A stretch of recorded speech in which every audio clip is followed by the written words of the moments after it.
bingi ebibuuzo byemuweereza nnyo naye ekibuuzo kiri nti olina kyotegeeramu so negatangako obeeko nekyoyiga. Mbeera n'omukulu Kasozi Samuel oba Samuel Kasozi, oda amanya geri ki? Oda?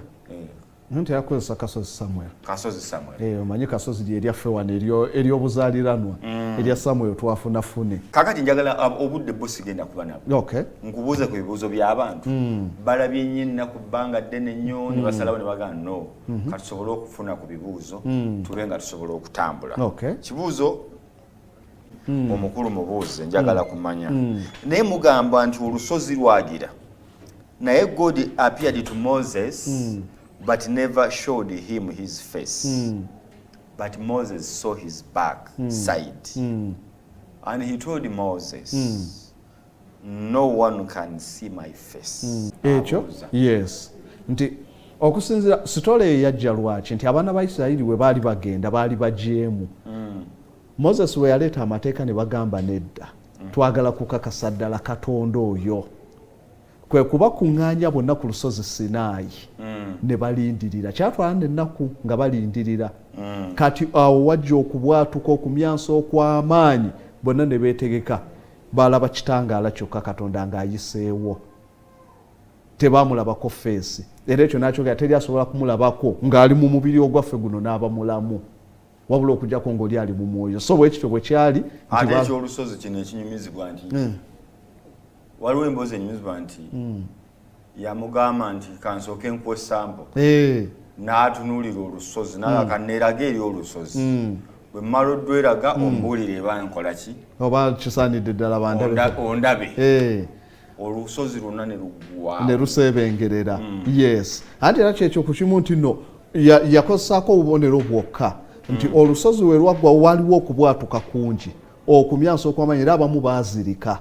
So kakati ku ekyo ne Moses yennyini atuuka nakkiriza nti nedda ne waatatweraga. So yakozesaako obubonero bwokka n'amaanyi ku nsonga eyo. Nze Kakande Kabuye naagoberera bambi buli wiiki. Nze Kakande Kabuye mbuuza olwo abaddugavu baava wa kubanga mu butuufu oba mu butinzi mu butonzi tetubalaba. Ekibuuzo ekyo nno kinene ddala. Tukikolere programu yakyo. Kuba ate nja kuzzaako ate ewamu Wasubi ng'ate abazungu si be baasooka okutondebwa. Nga baali baddugavu lwaki? Nja kuzza ku Nuuwa nti baazaala Nuuwa yali mweru nnyo. Taata wa Nuuwa n'atuuka okusaba bajjajjaawe ajja ababuulire lwaki omwana ono mweru. Ekitegeeza baali baddugavu. Omweru yabakanga nnyo. So nja kutwalakawo wonna sitole eyo nnene nnyo. Then ate nkuze ne ku distribution ya continents abaana abasatu aba Adamu n'abazzukulu aba Nuuwa n'abazzukulu 16 mwe muvensi n'abaddugavu gye tujja okubajjaawo. Naye nga sitole nnene nnyo eyo tugenda kugitandikako nayo. Okay. Nabuuza who was there by then to write or explain the story of Adam and Eve. Okay. Yes. Ani yaliwo okuddawo asobole okunnyonnyola emboozi ya Adamu anyumye ya Eva. Kuba mu butuufu abantu baali bana wosoma Genesis oba lubereberye akugamba abantu baali bana ku nsi. Kwaliko Adamu, Eva, Kaini ne Abeli. So kati wabuuza ekibuuzo ekyo aba mutuufu ensi yonna eriko bana. Naye we twali tutandika nabasomesa ku bitabo bye bayita Forgotten Books of the Bible. Ebitabo bino bye bitwa nti wotunula baba bakunnyonnyola ti enzikiriza zino zonna zirinako information ntono nnyo. Judaism oba ey'Ekiyudaaya, Christianity ne Islam bonna balinako ebyokunnyonnyola bitono nnyo ku bulamu bwa Adamu ne Eva. Ekireeta ekyo kiki nti ebitabo byabula nnyo ebyali binnyonnyola ebisingawo. Kakati we bazuula ebitabo bino Forgotten Books of the Bible mu cave ey'Equimulani mu Buwalabu kyekireetera ensi okumanya we byali. Kakati eyali waawe yawandiika nti ku kitabo ekya conflict between Adam and Eve nakibasomerako ko wano lumu. Adamu yali anaatera okufa yayita abaana bo olwo baali baweze abaana nga nabo bawasizza nga baweze n'abayita bonna n'alyoka atandika okubannyonnyola eyali omukulu Seezi kuba Adamu wazaala abaana ababiri nga bwe twalaba abalongo omulongo omu nattibwa omulenzi omwana n'asigala nga talina ajja kumuwasa Mikayiri n'agamba Eve ojja kuddamu ozaale n'azaala Seezi ye mulenzi eyaliwo Kayini nga ye yakwata ddaaga ge ne mukazi we Seezi oyo yali yatambula dda Kayini olwamala okwonoona era nja kutuukawo awo olwamala okwonoona teyalinda na kitaawe kumusibula ye n'akumba ne mukazi we n'akwata omuwala n'amugamba ne bagenda omuwala ye nga tali muntu taata n'agamba atya tujja kutuukawo kasooke kaakati awo Kayini we bamala awo Seezi ye yasigalawo Adamu agenda otuuka okufa Seezi nga yaliwo Adamu alaba ennaku zigenda n'abayita n'alyoka abannyonnyola byonna ebyaliwo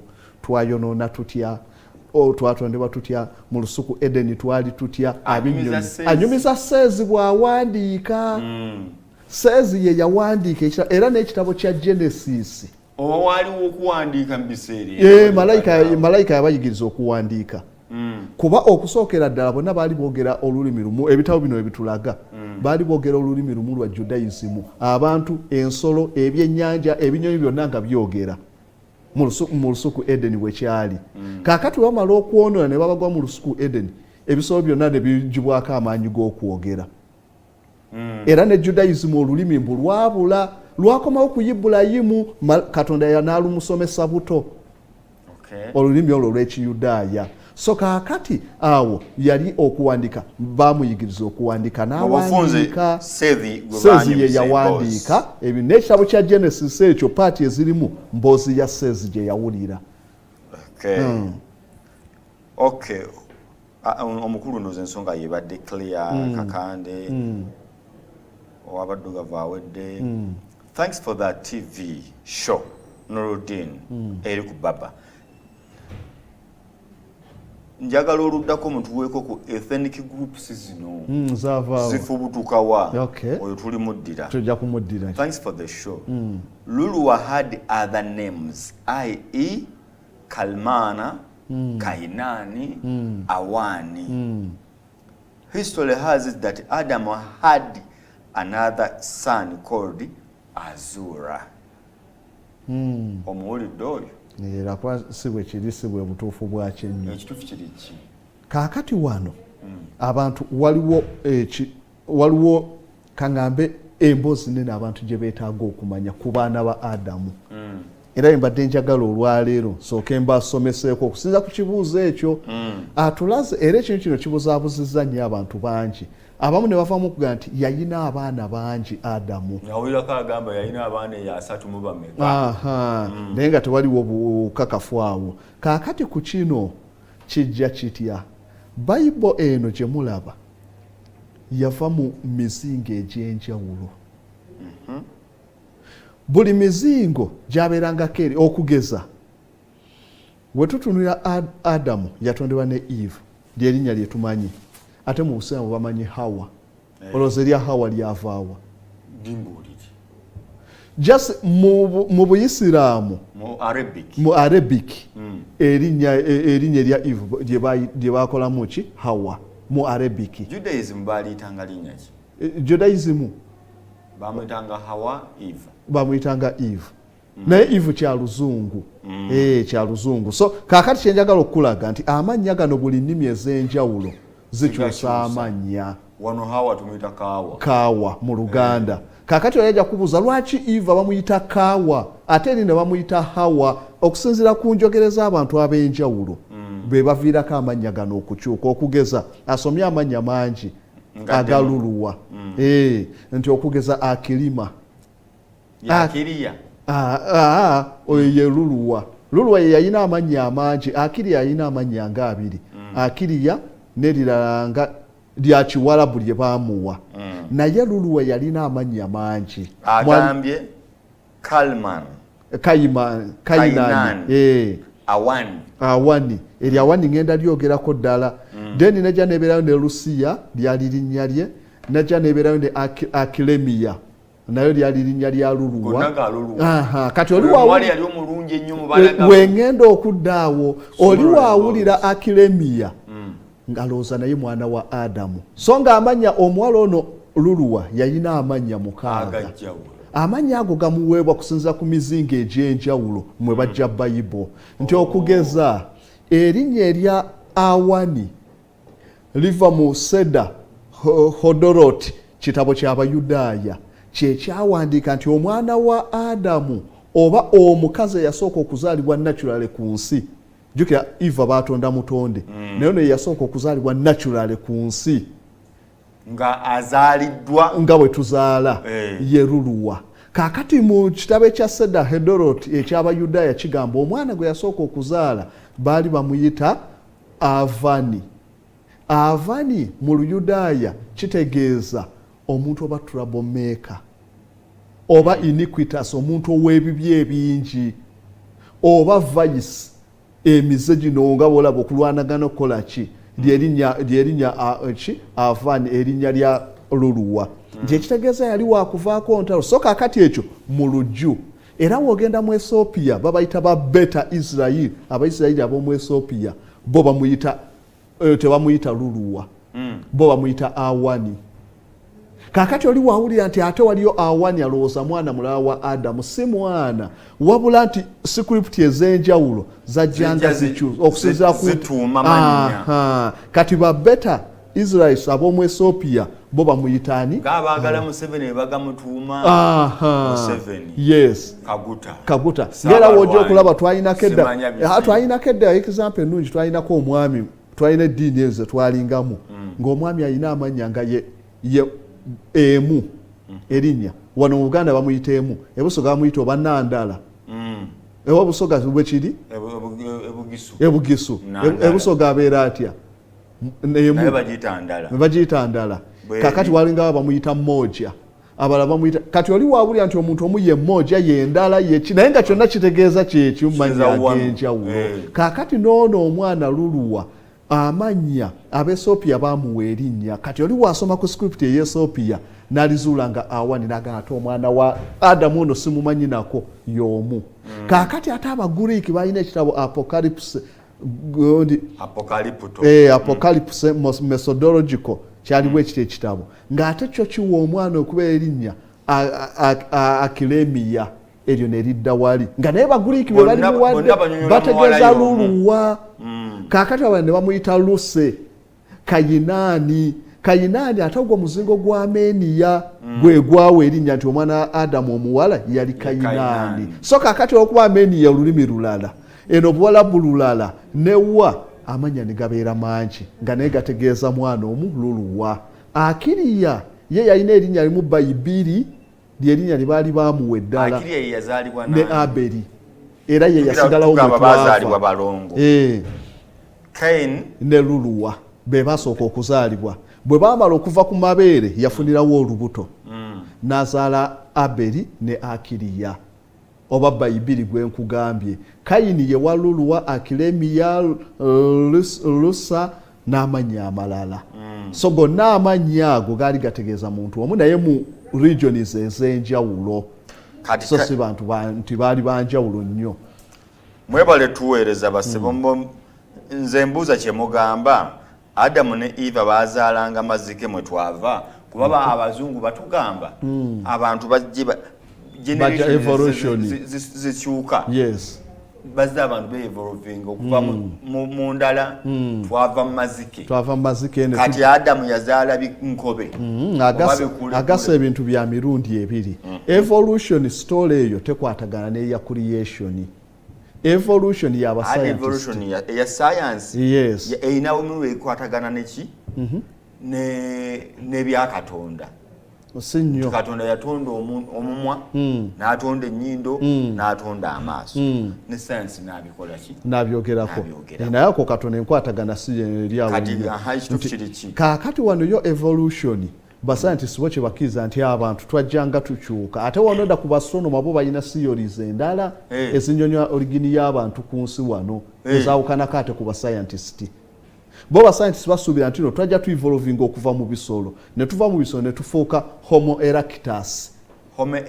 Yes, erectus kitegeeza erect ekintu ekiyimiridde nti ebisodde bitambula biweseemu omugongo kakati ekyasooka okuba nga evolution ne kiyimirira n'amagulu olwo nejo emyaka giyitanga emitwalo kumpi 3 okuva ku period eyo okutuuka ebiziko okwesimba nga tebibanga kuba ebyadamu byo tubala myaka 6 naye biri tubalira myaka miliyoni emabega so ne tudda ku Homo erectus ne tuva ku Homo erectus ne tudda ku Homo sapien sapien kiva mu kigambo sapiens oba sapiens ya magezi sapiens yakitegeeza magezi kakati we byamala okuyimirira ne bibeera ne upward stage nga omuntu asobola oba ebizike biyimiridde ne bituuka okuivolovinga ne bigejja emitwe nga olabe bagamba zinja siropasi gye akawanga ke bavumbula mu Tanzania Olduvai Gorge ti omuntu yatuuka omutwe ne gugejja ekitegeeza space y'obwongo yali nnene gye kikoma okuba n'obwongo obunene n'okulowooza so kati omuntu yagejja omutwe ne gugejja oba ekibadde ekizike ekibadde Homo erectus nekifuuka Homo sapien eyo evolution nekifunamu amagezi then okuva mu Homo sapien then ne balyoka bajja nga bivolvinga okutuukira dda ku muntu owakaakati so bo bascientist naddala kusinza ku Charles Darwin ye yavaako siyole eyo so bo ne basuubira nti awo bwe twava ate n'eyakatonda ye teyogera ku ebyo yeeraga Katonda nga ye kuli ye teyatonda Adamu teyasooka mazike asooka akati oyinza gamba nti Adamu yazaala mazike agamba ate yasoma science netufuuka abantu nange ina lwe ŋŋamba kati abantu balina bajja okufuuka ebintu ebirala ate awo kakati ze criticism eziri mu siyolize ezo ti lwaki essaawa yakakati tetulayo mazike gakyuka so kakati byebimu ku bikyabuuzwa kyova olaba esigala nga siyole eya evolution silo Nuruddin Jebaleko, how did people split in the world and when from Adam's generation? Ono Samuel Maja. How did the people split in the world and when from Adam's generation? Kitegerekeka nti abantu bajja batya okubanga babuna ensi yonna okuva mu Adamu ne bagamba nti Adamu yazaalibwa tugeze n'amasuba mu kikajjo we wali empukuye cave of treasure we yali awo abantu ne batandika babona batya ne tusanga kati awo we ngambire nti bangi baagala ewantu naye nakuwaako katono wano nti no Adamu we yazaala Seezi nenkulaga bwe batambula abakayini ne bazaalibwa n'abaseezi ne bazaalibwa abaseezi mwe twajja okuva ku Seezi ne badda kuba Enosi ba Kayinaani ba Mesuseera n'abalala okutuukira ddala kuba Enoka ne batuuka kuba Nuuwa awo wonna netukoba ku Nuuwa ku mataba ga Nuuwa watwakoma ogamba ogwo omulembe gwasaanawo nedda si gwonna mu lyato abasigadde bonna basaanawo baali 8 kati Kayini teyafissaayo yadde n'omu n'abamu ku baali abaseezi abaali abatuukirivu abaava ku lusozi ne bakka wansi nabo bagenderamu ne bannaggwano bannefirimu abazaalibwa wakati wa combination y'abaana ba Katonda n'ab'abantu jjukira twayogerako ku baana ba Katonda ne beegomba abaana b'abantu nagamba nti nno tezaali zimalayika tezirina jenda nti eno nsajja eno nkazi tesobola tezirina jenda malayika tezirina kikanti nti ono omukazi ono musajja ziri kyekimu ziri Newton nga ziri mu loosi so kakati bano bitabo byanjawulo bye byagezaako interpretations enjawulo ne balowooza nti bamalayika be bayita ba fallen angels abaagwa okuva mu ggulu naye si kyekyo abasinga ekituufu kyali abaana ba Seezi olw'okuba baali batuukirivu baatwalibwa ng'abaana ba Katonda baayagala era baalinga bakola gwa kusinza Katonda kola bya butuukirivu abaseezi mutabani wa Adamu eyawasa Akiriya eyali muganda wa Aberi so abo baali batwalibwa ng'abatuukirivu abaana ba Katonda abakayini nga be baana b'abantu abali mu mubiri tebamanyi bya Katonda era baafanga babagamba temwegatta na bali kive naye anti kati tumaliriza Moses ate awasizza abaana bo wansi waali wansi nedda si Moses aba tannaba kujja kati Jaredi ye yaliwo mu kiseera ekyo omuzzukulu wa Adamu ku mulembe gw'abaana ba Seezi we bayonoonekera ne beegomba essanyu eryali wansi eno wansi ku lusozi aba Kayini jjukira nakugamba abaana ba Kayini Setaani yajja n'abayigiriza ebivuga baali baguyita gundi gunemu ne bamuyigiriza ebivuga ne babayigiriza okwewunda make-up okola enviiri ebikomo ne babeera nga abawala balabika bulungi byonna sitaani yabayigiriza sitaani yakola biki ku nsi biki byateeka mu baana ba Kayini okusookera dda yasooka n'abayigiriza astronomy ebyobwengula sitaani yabiyigiriza eno knowledge eyo nga kyagezaako okuzuula maanyi ga bwakatonda abantu abayigirize n'abayigiriza eyo n'abayigiriza ebyokulwanyisa okola ebyokulwanyisa sitaani Azazeeri nagaba basaani basatu Azazeeri n'akola ogugwe n'abayigiriza obwenzi incest naki byonna n'abayigiriza Azazeeri yakola emirimu egisinga kuba yali akulira basitaani abo bonna kaakati waamala najja abayigiriza ebyokwewunda okola make-up okukola pini ebyo mumatu ebyo byonna ne babeera nga balabika bulungi n'ebivuga sitaani ayigiza abakayini abakayini bakeranga kuba bivuga na kucyakala abaseezi bali eri mu nnaku bakola gwa kusinza katonda nga bano eri bali ku muziki kaakati baatuuka okumala kumpi nga mwaka ng'abaana bakeera bali kutunula wansi okulaba bali abacyakala ekivuga kiri wansi abaseezi bali eri bo bali mu kiwuba nga bakeera kutunula wano paka sitaani yakozesa olugezigezi n'abayigiriza ekkuba eriyita emabega w'olusozi ne batolokayo mu bungi ne bajja eno mu ssanyu beerabire ku kintu olwatuuka eno batandika kwerondera mu bakyala n'abalenzi beeri ne balonda mu beeno ne batandika intermarriage n'abakayini abo nabo ne basaanawo so bonna baafiira mu mataba abo bonna kuba bayonoona abo be bazaala mu bano ne bazaala abantu be bayita bannaggwano bannefe be nagamba abaali abanene ahafuya ekisaawe yes abo bonna baafiira awo mu mataba so kaakati ne tudda ku Adamu ne famire ye kati njagala ogintwalire Adamu ne famire ye zino zonna Adamu ne famire ze zonna zize eziriwa kakati okuwa ya Kayini ya Adamu okay ya Adamu ne ya Sevi ya Adamu yes kati tutuuse wano kunuwa kunuwa sigenda ga waliyo abamu ebibuzo bye babadde banzise ennyo ati ono kyabu mbadde ku kyono ensi eyawukana okumuwaako akatono naye mugaye tugenda kikwatako mu details nti uwanera we tusoma mu kitabo bakiyita Books of Jubilees ekitabo kino nja kikozesa nnyo njagala olumu lwe tunaddako nja kubawaako ne ku byawandiikibwa balabe ekitabo kino kinnyonnyola Jubilees ekitabo kino Jubilees gyalinga myaka babala okuva ku kutondebwa kwa Adamu okutuuka ku Moses nti waliwo Jubilees 53 gye giringa emyaka ennaku zaalinga 2026 emyaka nga 2026 egyaliwaawo kaakati bo bayawulamu Jubilees 53 nga zirimu emyaka egy'enjawulo kale ne bajjanga nga bawa ebyafaayo ebyaliwo okutondebwa kwa Nuwa mu kitabo kino paka ku Moses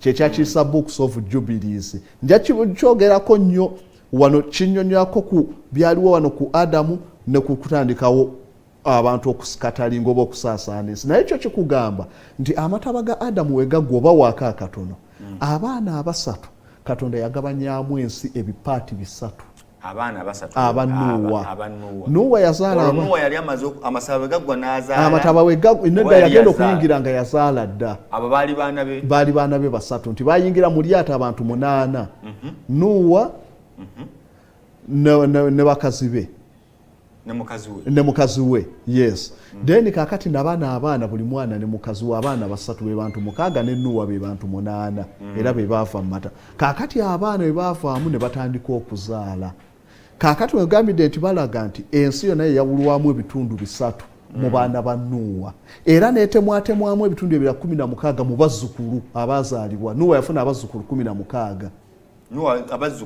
abaana bano bazaala ne bavaamu abazzukulu 16 kati abo be baagabanyamu ensi era we tuva ku munaala gw'e Baberi ne baawula ennimi bano bonna 16 be baavaamu ennimi zino zonna ennimi zivaawa wali awo atulaba olowooza ennimi zivaawa wenjagala okutandikira bwe tukomyewo tetujja kutandikirako awo ngambye nti kuba sina kunnyonnyola n'abazzukulu baki njagala nkunyonnyola okuva buli mwana be yazaala naye bino tujja kubitegeera nga tusomako ne Bible yes tukyagera mu maaso wano ku Baba TV omukulu tumubuuza kino nakiri osobola okuweereza ka message go ku WhatsApp nobanga osobola okubuuza ekibuuzo kyo kebera ku WhatsApp ompeereze ku 0701 5585 63 0701 5585 63 enamba iri meka enamba eri 0756 eyo eyange 756 67 2211 jogere mu Luganda mu Luganda 0 0756 0756 67 22 11 ne MTN awamu banguyirwe MTN MTN 0782 29 28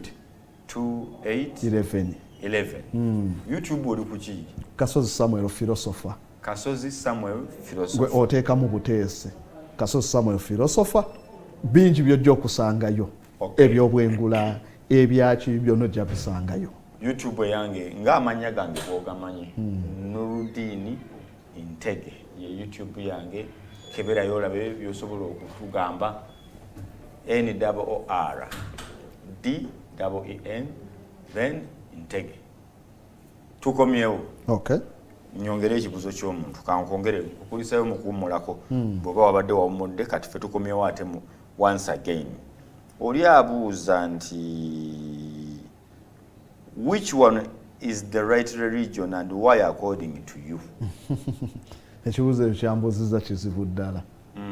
Okay, kati yagaye katuteekemu according to the Bible n'ebitabo byonna nga ebyawandiikibwa nga tutunuulidde layini ya Christianity n'ebizze bigira eriwa entuufu gy'ogamba nti bano baakwatamu bano tebaakwatamu kale oyinza obuta naye ogamba yo Bible Katonda yagamba ki after assessing biri ebitabo byonna the forgotten books of the Bible the word bigwa bitya conflict between Adam, Eve and ekyo sijja kuddamu kubaga nti eddiini yiino entuufu wabula nze nja kubawaako okuviira ddala we tuba tutunuulidde ku Bible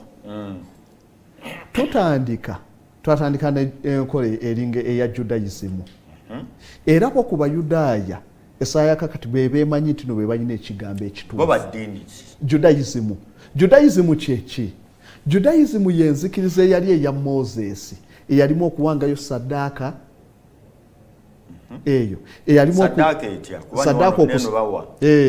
saddaaka okusala ebisolo olw'ebibi eyalimu purification emizizo egyo egy'okwetukuza olina okugenda mu tempo ng'onaabye okugenda okusaba osooka kunaaba omanye ekyali ku tempo y'Abayudaaya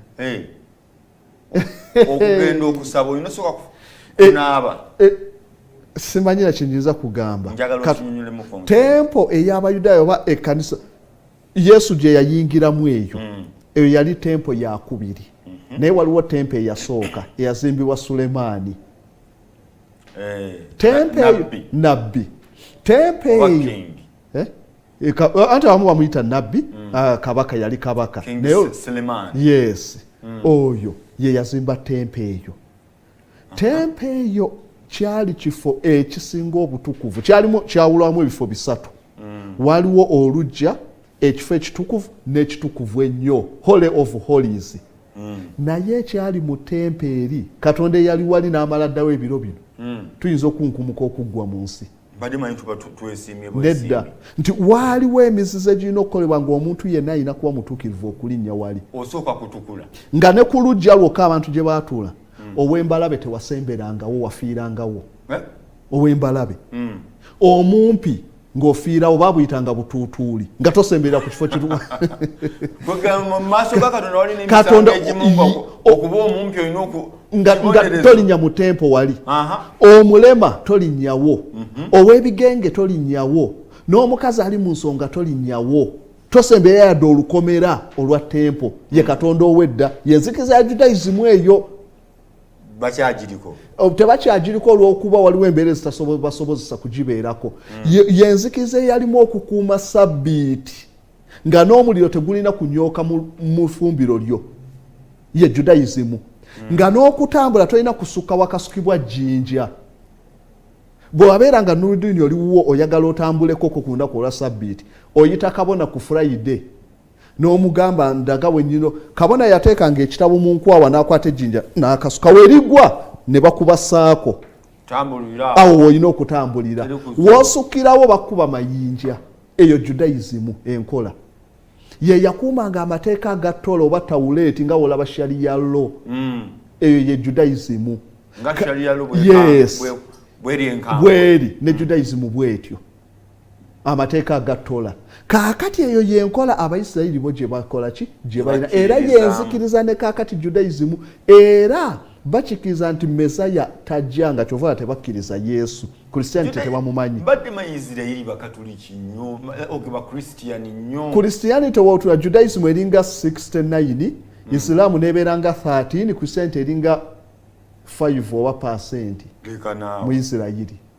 Tebakkiriza Bukristaayo ne Yesu tebamukkiriza, era bamutwalanga muganda waabwe. Yazaalibwa nga bo.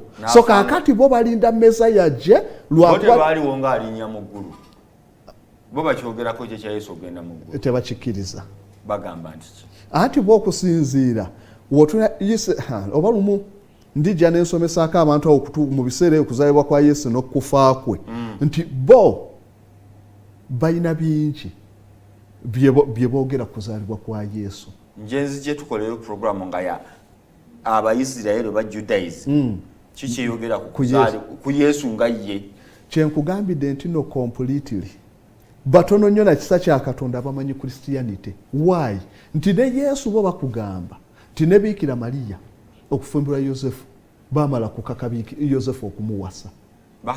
Bakakamukake. Bintu biri awo. Saagala abantu babitwale wabula nkuwa ebitabo kyebigamba kuba ne wino mu kusomera. Era ne bakulaganga nti ongojeeko ekyokumukaka okumuwasa Yosefu. Ne bakulaganga era n'okutuuka okufuna olubuto baabatwala ne mu kooti ne babawozesa. Mariyamu baamuwozesa ne Yosefu baabawozesa. Bavunaanwa ki? Okufuna olubuto nga si bafumbo. So bingi sozi yawo kaakati bw'okusinziira ku ebyo byemu bye batakkiriza ne bagamba Yesu yazaalibwa nga muntu wa bulijjo, so si teyali miraculous format. Era tebaamukkiriza, era bo mu byafaayo byabwe bagamba Yesu baamumanya ng'omuntu eyali against Judaism. Kyova kye kyamukomereza nti yali amenyawo ebyabajjajjaabe gye gimu ku misango gye baamuvunaana. Era akakiiko akaali kafuga akaba Sanhedrins akabeeranga kabalamuzi 7 ke kaasayira ne Yesu omusango. So Abayudaaya tebaamukkiriza, amanyibwanya muganda waabwe yazaalibwa n'ajja n'afa. Kye balongerako okumumanyako nti yali revolutionary leader, yali mukulembeze ateekawo enkyukakyuka naye teyali Katonda oba teyali Mesaya. Era bo Mesaya bakyamulinda kye kibalwanya ne Palestine bazimbe tempo Mesaya ajje batuuke mu kiwummulo olwo balyoke babe oba enkomerero eryoke etuuke. So bo be bayolabanga abatuufu kuba be batandika bino byonna. Wogamba eddiini entuufu etwatunule ku Bible bo be batandika bino byonna Judaism. Era bo be batwalanga eddiini bamanye era enkomerero erina kutuuka mu kiwummulo ku lunaku olw'omusanvu. Ennaku ziri mu 7 mu wiiki, zino 6 bagamba ensi yakabeerawo emyaka 6. Jjukira bagamba mu Bible nti emyaka 1000 lwe lunaku lumu ewa Katonda. So buli myaka 1000 lwe lunaku. Kati bagamba ensi Katonda yakutondera ensi mu nnaku 6 gye myaka 6. We tunaatandika mwaka 6 gumu tuba mu mwaka gwa kiwummulo. Balina otuuka mu mwaka ogwo nga Mesaya yajja dda abatuuse mu kiwummulo. Isirayiri eddewo okubeera ey'amaanyi ebeere mirembe teri kufa bo kye bamanyi. Okay. Greetings to you guys. Where did Seth get the literacy knowledge? Try the book of Genesis. Okay. Wandiisa bulungi to write the book of Genesis. Naye ebintu bino ebisinga Katonda yayambanga abantu bano mu byonna bye bayitamu. Neseeza okuwandiika Mikayiri Saabamalayika ye yajja n'abayigiriza. Okulima Mikayiri yabayigiriza. Byonna bye baakolanga baabibayigirizanga. N'okuwaayo saddaaka baabibayigirizanga. So kaakati amagezi g'okuwandiika gaamuweebwa Mikayiri Saabamalayika n'amuyigiriza okuwandiika. Okay. tukyagera maaso wano ku Baba TV ensonga zetwogerako zeezo nyongera kunoonya bubaka bwammwe nga bwe mwabuweereza nsobole okuba nga mbusoma omukulu abeeko byatukola ki byatuyitiramu naye waliwo kyenja okubasomesa kuba ebibuuzo ebyo binsuseeko abankubira bansuseeko n'ekibuuzo ekyo kiriwa okay babuuza nti watugambye nti no ekyaviirako Kayini okutta Aberi lwa muwala ate bayibuli yetulaga nga yali saddaaka Katonda yagana saddaaka ya Kayini ekituufu kyeki nti nabagambako wano nti ekiviirako Kayini okutta Aberi luluwa nti Adamu baagala okuswikinga ye mwazaalibwa nga muli balongo yamugamba tojja kuwasa wa bloodline yo kuba tukimanyi wano nti no n'ente weebeera nga maama ye yazaala ennume batera okufuna enda nejja neefunisa maama olubu bamanyi wabeera waawo engeri